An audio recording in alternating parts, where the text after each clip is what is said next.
Good morning students.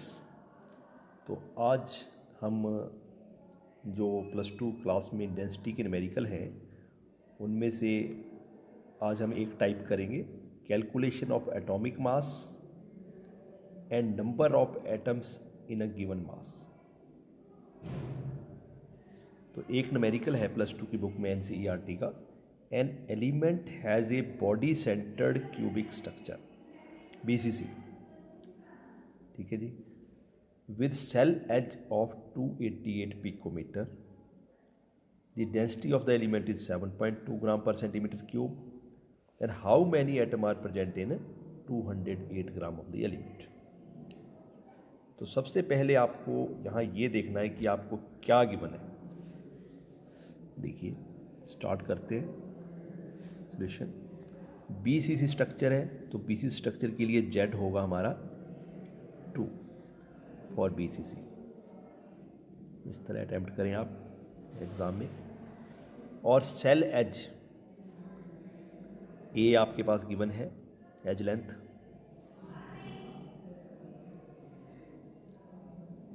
आपके पास given है ए, that is 288 picometre, ठीक है जी।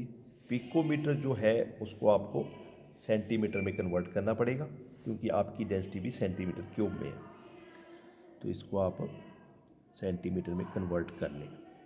पिको का मतलब होता है 10⁻⁻12 मीटर हो गया। फिर इस मीटर को भी सेंटीमीटर में कन्वर्ट कर लें। 1 metre 100 centimetre to 10⁻8 centimetre, sorry 10⁻2 centimetre, और 288 इंटू 10⁻12, ये प्लस का 2 है तो ये 10⁻10 सेंटीमीटर आ जाएगा। ये एज लेंथ आपकी आ गई सेंटीमीटर में, ठीक है। अब देखिए यहाँ आपको डेंसिटी भी गिवन है, तो डेंसिटी का फार्मूला है रो, दैट इज़ 7.2 ग्राम पर सेंटीमीटर क्यूब। उसके बाद पूछा है आपसे how many atom are present in 200 gram of the element. तो 200 ग्राम ऑफ द एलिमेंट में कितने एटम हैं।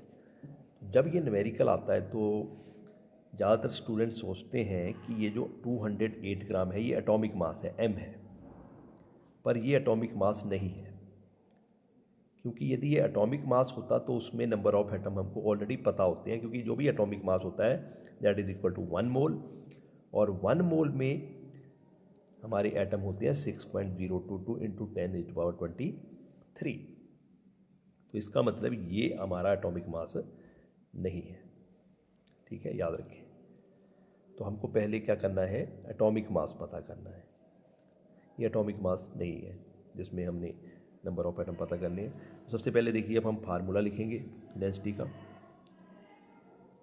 Density is equal to Z into M A3 into N0, ठीक है जी। तो जब ये न्यूमेरिकल एग्ज़ाम में ज़्यादातर आता है तो कई स्टूडेंट्स क्या करते हैं कि ये एटॉमिक मास भर देते हैं, Z भी है, A भी है, डेंसिटी भी है, और N0 सीधा पता कर लेते हैं, ठीक है। That is not the correct method, ठीक है जी। तो ये ठीक नहीं होगा आपका। तो सबसे पहले क्या करना है, आपने यहाँ एटॉमिक मास फाइंड आउट करना है। ये एटॉमिक मास नहीं है, ठीक है। तो एटॉमिक मास फाइंड आउट करने के लिए ये क्रॉस मल्टीप्लाई हो जाएगा, तो ये हमारा फार्मूला बन जाएगा m is equal to density into a cube into N0, density into a cube into N0 upon Z नीचे आ जाएगा। अब आपके पास जो भी गिवन है वो आप पुट कर दें। डेंसिटी आपके पास है 7.2 ग्राम पर सेंटीमीटर क्यूब, ए है आपके पास 288 इंटू 10⁻10 सेंटीमीटर क्यूब, N0 है आपके पास 6.022 इंटू 10⁻23, ठीक है जी। और उसके बाद नीचे आ जाएगा आपका, ये पर मोल होता है, पर मोल, और Z है हमारा यहाँ 2। अब रह गई हमारी कैलकुलेशन। अब देखिए कैलकुलेशन किस तरह से करनी है, ये भी अब यहाँ क्योंकि बुक्स में डायरेक्ट लिख दिया है पर आपको तो वहाँ कैलकुलेशन करनी पड़ेगी, आपके पास कैलकुलेटर अलाउड नहीं है, ठीक है। तो कैलकुलेशन कैसे करनी है, क्योंकि वो डिजिट बदल सकते हैं, नो डाउट। डेंसिटी किसी और एलिमेंट की दे सकते हैं, तो एज लेंथ भी डिफरेंट होगी, ज़रूरी नहीं है यही न्यूमेरिकल आए। किस तरह कैलकुलेशन करनी है वो देखिए। यहाँ आपके पास जो 288 है, इसको यदि 3 बार मल्टीप्लाई करेंगे तो बहुत टाइम लगेगा, बहुत, ठीक है। तो इसको आप क्या करें, पहले इस तरह करें, 288 को 2.88, यहाँ पॉइंट है तो 2 पॉइंट पीछे करें, तो इसको कितने से मल्टीप्लाई हो जाएगा, 10⁻², ये 3 बार है, ठीक है। और ये जो आपका 10⁻10 है, ये भी 3 बार है, तो ये हो गया 10⁻30। उसके बाद 6.022 इंटू 10⁻23। देखिए किस तरह मैंने किया, ये पॉइंट यहाँ था, 2 पॉइंट पीछे गया तो 100 से मल्टीप्लाई, 100 से मल्टीप्लाई, उसके बाद डिवाइडेड बाई 2।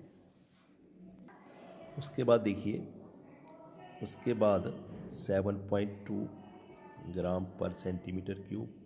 अब 2.88 को 3 बार मल्टीप्लाई करेंगे तो ये आएगा 23.88, 3 बार मल्टीप्लाई करना है।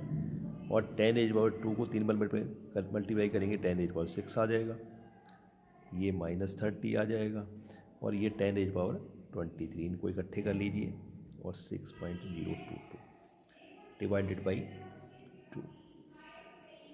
अब आपका आ गया 7.2 ग्राम पर सेंटीमीटर क्यूब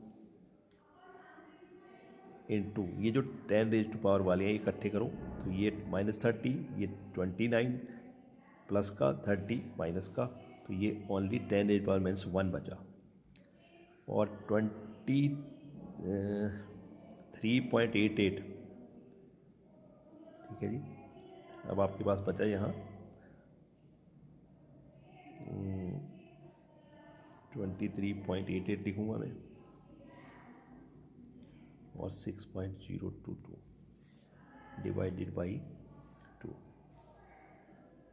अब आपने क्या करना है, इन तीनों को मल्टीप्लाई करना है, इन दोनों को मल्टीप्लाई करके 6 7 जब 42, तो ये आगे 0.2 भी है, यहाँ भी 0.022 है, तब मल्टीप्लाई करेंगे आप तो ये 43.36 आ जाएगा। ये मैंने मल्टीप्लाई करके आपको दिया है, और ये दोनों मल्टीप्लाई करके ये आ गया, और ये 23.88,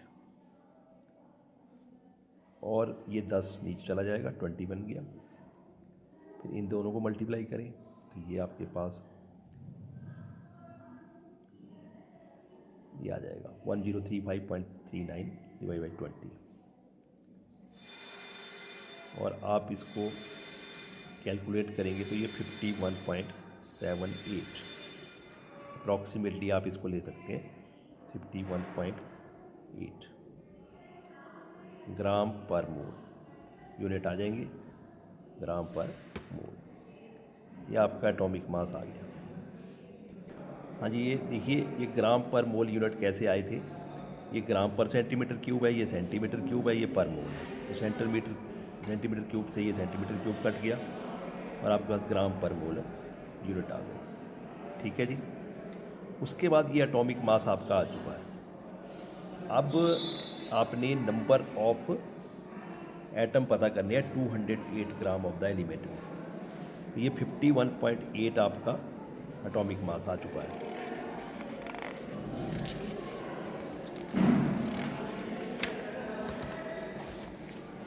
फिर आपका जो एटॉमिक मास आया 51.8 ग्राम, तो उसमें कितने एटम होते हैं ये हम सबको पता होता है कि जो भी एटॉमिक मास होता है वो 1 मोल होता है, और 1 मोल में होते हैं 6.022 इंटू 10⁻23 एटम्स, ठीक है। तो इतने होते हैं। 1 ग्राम में यदि आपने निकालने हैं 1 ग्राम ऑफ द एलिमेंट कंटेन, तो ये जो आपका 6.022 इंटू 10⁻23, और ये आपका 51.8 नीचे आ जाएगा, ठीक है जी। और आपने 208 ग्राम में पता करने हैं। 208 ग्राम